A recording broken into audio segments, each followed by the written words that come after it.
What is up, everyone? It's Quinn here, and in today's video, I'm going to be going through my top 30 Week 5 wide receiver rankings, getting these out a little bit earlier this week. We'll see how you guys like it, but splitting up these wide receivers into tiers. I will say this is the first week where we're getting buys, so we have the Eagles, Lions, Titans, and Chargers on their bye weeks.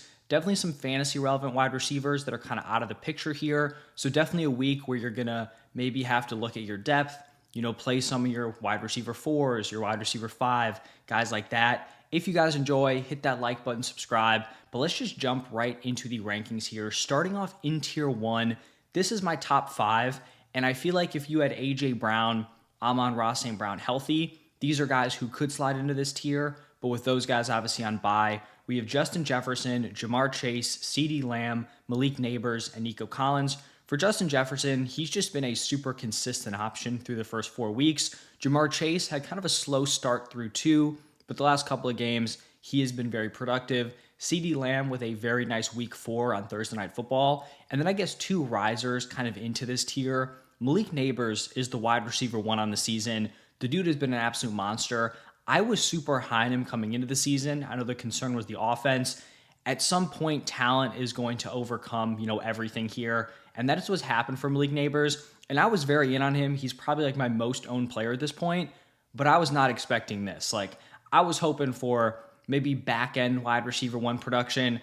I didn't think he'd be the wide receiver 1 through 4 weeks. He is dealing with a concussion, but with that happening on Thursday Night Football, I'd assume he has a decent shot to play here in week 4. Then I have Nico Collins going up against the Bills. Talked about Malik Nabers as the wide receiver 1. Nico Collins has been the wide receiver 2. He does get Tank Dell back, but he's had monster games with Tank Dell in the lineup, so I think he'll be fine. Then before we jump into tier 2, I do just want to run through some injuries. These are going to be guys that I'm assuming are out for this week. We have Devontae Adams, who's week to week with a hamstring injury. Believe he suffered that Thursday, Friday. So if he's week to week, I don't know if he has a great shot of playing here in week 5. We have Christian Watson, who's likely going to be out with an ankle injury. And then Cooper Kupp, who I think they're going to hold out until the bye week. And then I guess a quarterback that's going to make these rankings relevant.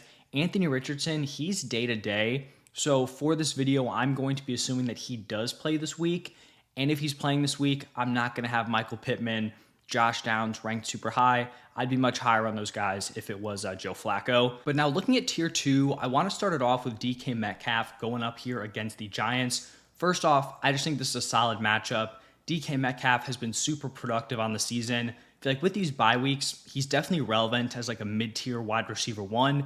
Then I have Chris Olave, kind of a slow start through 2 weeks. Last couple of weeks, he's been very impressive. I still like the Saints offense. I know they're coming off back-to-back losses, but I still think Chris Olave is a really strong play. Then I have Marvin Harrison Jr., who's kind of been overshadowed a little bit by Malik Nabers. He's had a very strong start to the season, especially over the last few weeks. It's just that Malik Nabers has been so unbelievably insane. So I still like Marvin Harrison Jr. here as a top 10 guy, but I guess he's just being overshadowed because Malik Nabers, is on like a generational pace here, also on a bad offense, which makes it even more impressive. But Marvin Harrison Jr. is still a very, very strong play.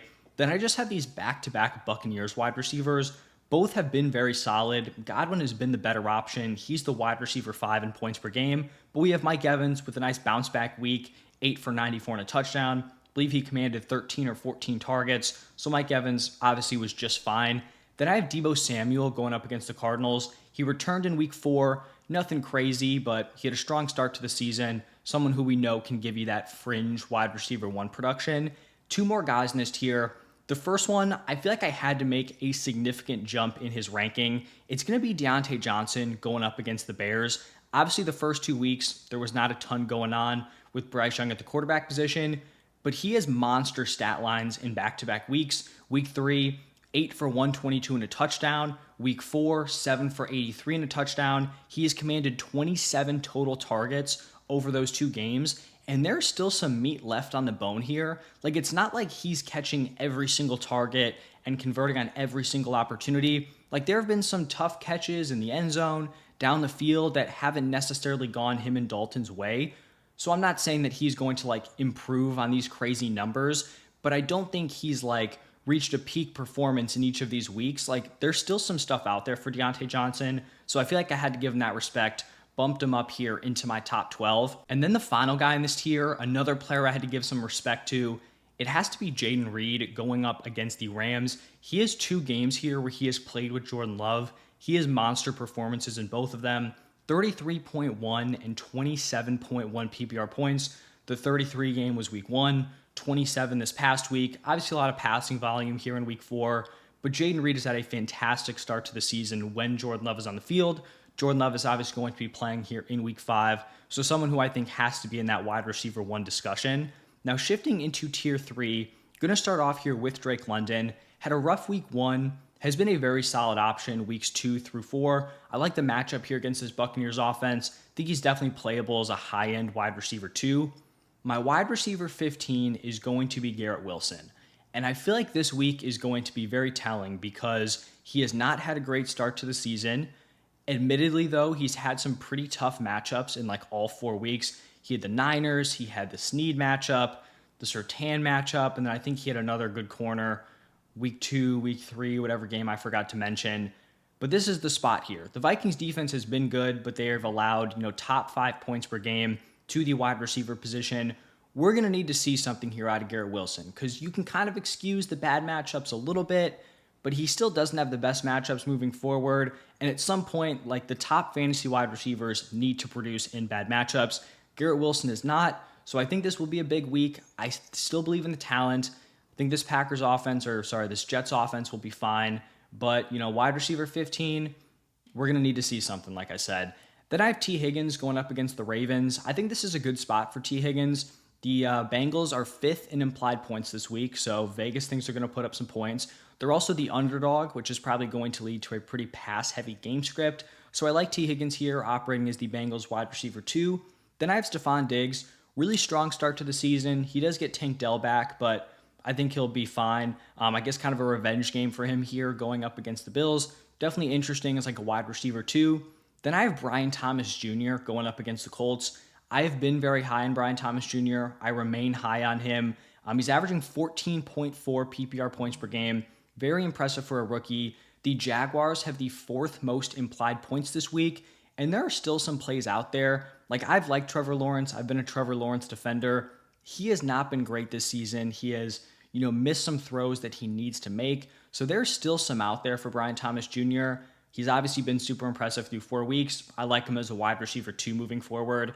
Then a guy who didn't have a monster game, but I think it was a huge game for him just in terms of his rest of season outlook. Rashid Shaheed, who is going up against the Chiefs here, he logged a career high 11 targets.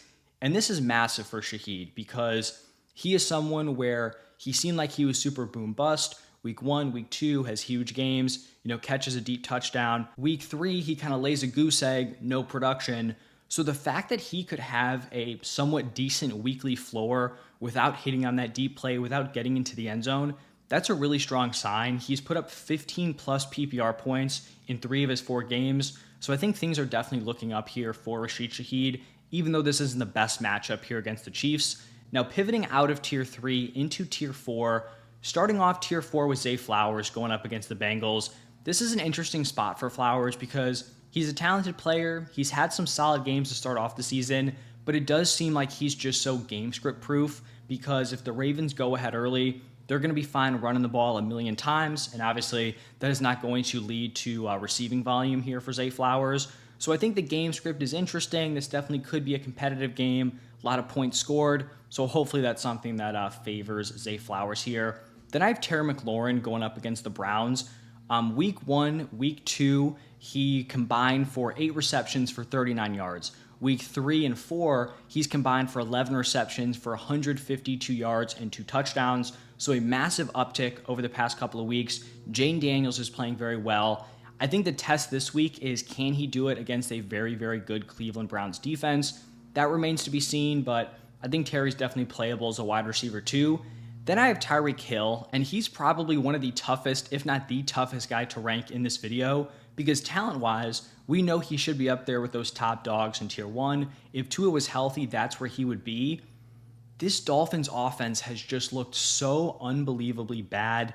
They've, Tyreek Hill's put up under 9 PPR points in 3 straight weeks. That's just not good enough. But he's getting open. We saw Huntley missed him deep. He was fairly wide open. I do think it's a slightly better matchup here going up against the Patriots, but this is still tough because it's you can be as talented as you want. If the quarterback play is not there, you are not going to produce. So I feel like fringe wide receiver 2 territory is where I fall. If you want to play some of these other dudes, later in this tier who are coming off decent games, Addison, Kirk, Pickens, I get it, right? I would not fault you because the production just hasn't been there. I do think, though, it's the week you bench Tyreek Hill is the week where he goes 5 for 120 and a touchdown and just hits on a big play. So definitely a tough spot. At this point, I'm just hoping Tua comes back, as early as possible. And then I have Brandon Ayuk, and also a tough spot here for Ayuk because I've been the guy saying, do not panic on Ayuk. We know the talent's there. He'll be fine. These better games will be coming. And they just have not through 4 weeks. At some point, the dude's got to produce, averaging 7.4 PPR points per game. I still think, though, I guess I'm going to make the same argument just with a lower ranking. He's clearly talented. He's had fringe wide receiver 1 production in the past. The 49ers are first in implied points, so they're likely going to be scoring. Cardinals defense, not super scary. So I've kind of relegated him to that fringe wide receiver 2 territory, but we're going to need to see something here out of Brandon Ayuk. I guess maybe we always should have expected that he was going to have a slow start, not being in training camp with the whole contract thing. But this has been a very, very slow start, especially when you factor in the injuries to CMC, Debo, Kittle. You would have liked to see a little something at this point. Also in tier 4, I have DJ Moore. Finally got into the end zone. Don't hate this matchup here against the Panthers. It's just tough to be overly excited about any of these Bears weapons. Caleb's been fine, but not good enough to support 3 quality wide receivers, a quality tight end. So I still think DJ Moore's the top dog, but more in that fringe wide receiver 2 area. Then I have Amari Cooper going up against the Commanders. And I'll admit, I'm someone who has been very hard on Deshaun Watson. I don't think he's played super well, but at some point, Amari Cooper's also got to take some of the heat here. He had just a brutal drop in week 4. An on-the-money throw, probably 20, 25 yards. It just hits right off of him, turns into an interception. He also had a very deep touchdown called back on a somewhat questionable holding call, at least from what I saw. So the opportunities have been out there. This is a decent matchup, but I guess now we have concerns that I still don't think Deshaun Watson's great, and now Amari Cooper all of a sudden is forgetting how to catch the ball. So the volume's been good. The matchup should be good, although I thought the same thing last week with the Cardinals, and that did not pan out. But I think Cooper's fine here, wide receiver 25 area. Behind Cooper, I have Jordan Addison. He was someone who I talked about as a buy low before he got back from injury. He returns to a big game, 3 for 72 and a touchdown through the air. He gets a 7-yard carry for another touchdown. This is an interesting matchup here for Addison because you can make the argument the number 1, Justin Jefferson's going to get the sauce matchup. That could open some things up here for Addison. Not quite sure if that's how it's going to go, but I still think just the way this Vikings offense is playing, Sam Darnold is supporting his guys. Jordan Addison is definitely relevant as a wide receiver 3 week to week. He's talented. The situation is good. I think he's a nice play. Then I have Christian Kirk going up against the Colts. Really rough week 1, really rough week 2, but he's commanded 22 targets over the last couple of weeks. Definitely someone who I've kind of been moving up my weekly rankings here. So kind of approaching that high-end wide receiver 3 territory. Then I have Xavier Worthy. And I think long-term, this potential Rashee Rice, torn ACL, still seems like there's some uncertainty there. Obviously just a terrible situation for someone who has played so well. But for Xavier Worthy specifically, I think long-term, this has to be considered a massive W for him just because Rashee Rice was the guy racking up a lot of volume. They could have been fine with Xavier Worthy kind of being this big play guy, deep threat. Now they're going to need another volume option outside of Travis Kelce, and that should be Xavier Worthy. If you're just looking at the weapons on this team, who do you want with the ball in their hands? Xavier Worthy is probably the top option here. The issue is, at least in the short term, is that he has not commanded volume. So I think he's had 4 targets 3 times, 3 in the other game. So maxing out at 4 targets is not going to do it. I do think that number is going to improve, but is it going to improve over time? Or are we just going to step into week 5 and all of a sudden he's 7, 8, 9 targets? I'd rather see it first, but if you have Xavier Worthy, I feel like you should feel very good moving forward if it is, official that Rashee Rice tore his ACL. Then the last two guys here in tier 5, George Pickens coming off his best game of the season, 7 for 113. Not the best matchup here against the Cowboys, but he'll be fine. Hopefully they're sticking with Justin Fields. I think that's probably best case here for Pickens, just the way he feeds his wide receiver 1. And then the final guy, Khalil Shakir going up against the Texans, averaging 13.3 points per game. The dude's not commanding a ton of volume. The Bills are spreading the ball around, but he is just so unbelievably efficient when he is getting the ball from Josh Allen. Like, his catch rate is unbelievably high on a good offense here. So Khalil Shakir would expect a bounce back game from this Bills offense. And then just a few honorable mentions. I think Tank Dell, JSN, Wan'Dale Robinson, Dontavian Wicks, all these guys could have slotted in like in that tier 5 area. And later in the week when I go through my top 40, they probably will be in tier 5. But that's going to wrap it up for my top 30 wide receiver rankings. If you guys enjoyed, hit that like button, subscribe. Any questions, drop them down below. Thank you for stopping by, and I will see you in the next one.